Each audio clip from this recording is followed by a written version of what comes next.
This is a trend that started back in 2010, and we reported it on our page today that it's been a record year for CEOs departing. 8.6% increase from previous years. And this includes companies like Boeing, Nike, Starbucks. Nike guy got fired, but there has been a historic amount of CEOs that have left their companies in 2024. Yep. What does it say about? What you want to start with? Performance?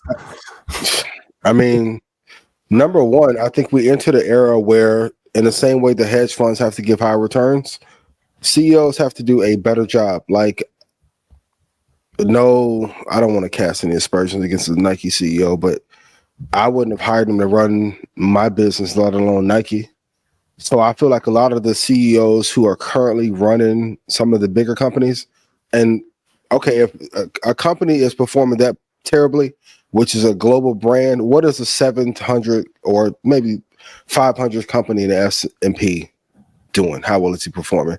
Most of these executives are not close enough to culture or their actual customer base to know what they need to make the adjustments on the fly. 2020 revealed that, then AI revealed that. I think we're entering a new era where it's like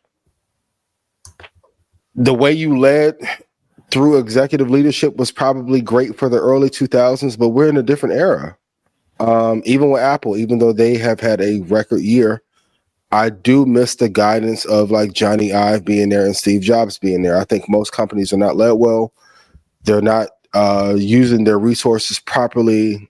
Many companies who started the AI wave or were on this early didn't take advantage of it, and we're getting rid of the weak CEOs and making room for new ones. But combination of performance, not giving the people the products that they want, but not listening to their customer. But this is a recession sign for me. Like when a bunch of golden parachutes come out, is usually indicative of how well the economy is not doing overall.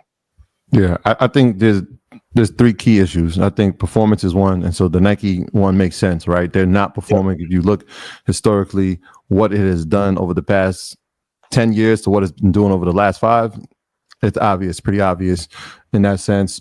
I know Foot Locker was a part of that. There is the shareholder factor as well. So like when you think of the shareholders having a vote, them having access to the information, then they become very more opinionated, and they may want a new CEO, which kind of happened with Starbucks. If we look back to what happened with Starbucks over the past year, there's that.